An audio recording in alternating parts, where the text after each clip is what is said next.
What's happened? Wow, she can really run. She can run. Marathon of Greece.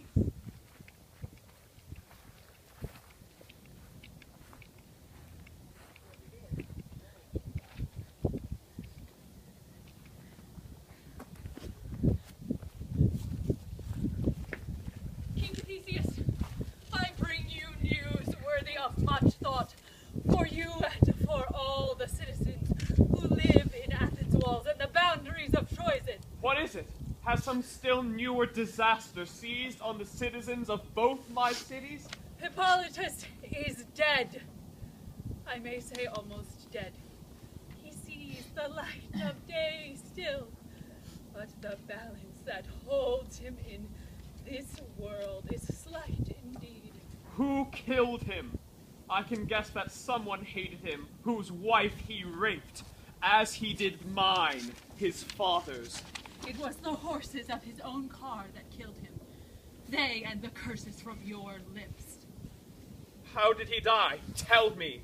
How did the beam of justice's deadfall strike him, my dishonorer? We were combing our horses' coats beside the sea, where the waves came crashing to the shore, and we were crying. For one had come and told us that our master Hippolytus should walk this land no more, since you had laid hard banishment upon him.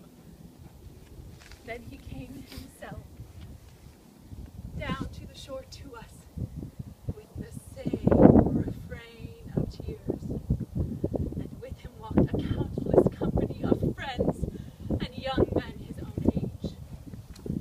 But at last he gave over crying and said, "Why do I rave like this? It is my father who has commanded, and I must obey him. Prepare my horses, men, and harness them. This is no longer a city of mine." Then every man made haste. Before you could say the words, there was the chariot ready before our master. He put his feet into the driver's rings and took the reins from the rail into his hands. But first, he folded his hands like this and prayed. "Zeus, let me die now if I have been guilty. Let my father know he has done me wrong, whether I live to see the day or not." With that he took the goad and touched the horses, and we, his servants, followed our master's car on the straight road that leads to Argos and to Epidaurus.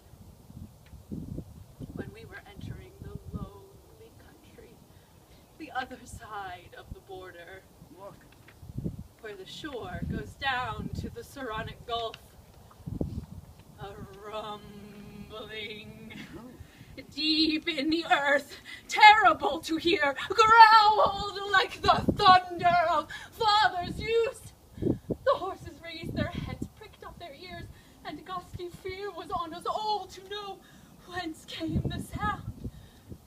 As we looked towards the shore, where the waves were beating, we saw a wave appear, a miracle wave, lifting its crest to the sky, so high that Siren's coast was blotted out from my eye's vision, and it hid the isthmus and the Asclepius rock. To the shore it came, Careful. swelling, boiling, crashing. Oh, are you okay? You all right? Crashing, casting its surf around to where the chariot stood. But at the very moment when it broke, the wave threw up a monstrous, savage bull. Its bellowing filled the land, and the land echoed it with shuddering emphasis, and sudden panic fell on the horses in the car. But the master, he was used to horses' ways. All his life long he had been with horses, took firm grip of the reins, lashed the ends behind his back, and pulled like a sailor at the oar. The horses bolted. Their teeth were clenched upon the fire-forged bit. They heeded neither the driver's hand, nor harness, nor the jointed car. As often as he would turn them with guiding hand to the soft sand of the shore,